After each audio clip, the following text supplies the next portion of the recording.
White Fang by Jack London. Read by William Hootkins.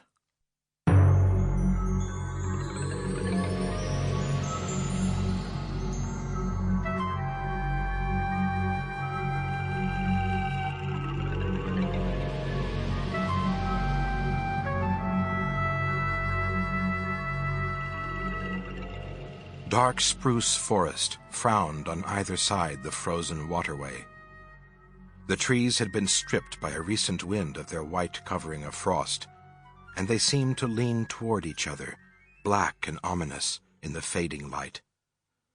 A vast silence reigned over the land.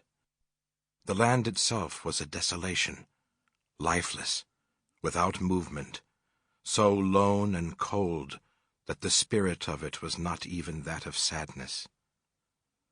There was a hint in it of laughter, but of a laughter more terrible than any sadness, a laughter that was mirthless as the smile of the Sphinx, a laughter cold as the frost and partaking of the grimness of infallibility.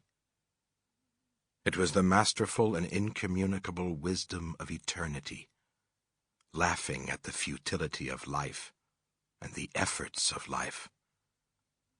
It was the wild, the savage, frozen-hearted, Northland wild.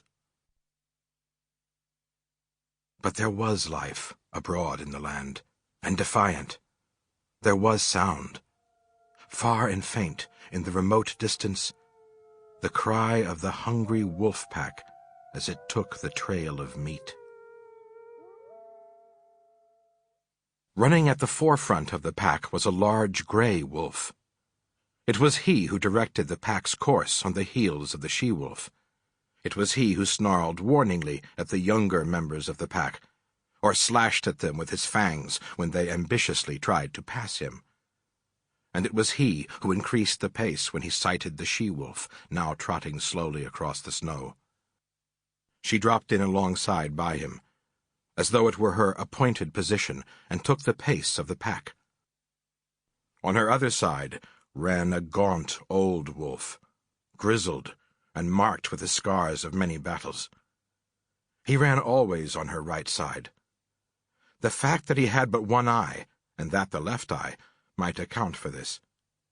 He also was addicted to veering toward her till his scarred muzzle touched her body, or shoulder, or neck.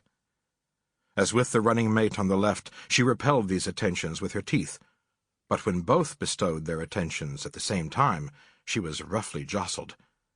At such times her running mates flashed their teeth and growled threateningly across at each other.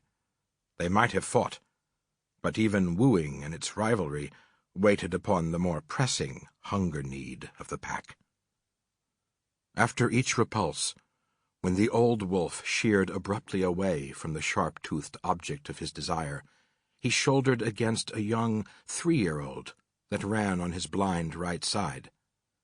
This young wolf had attained his full size, and considering the weak and famished condition of the pack, he possessed more than the average vigor and spirit. Had there been food, love-making and fighting would have gone on apace, and the pack formation would have been broken up. But the situation of the pack was desperate.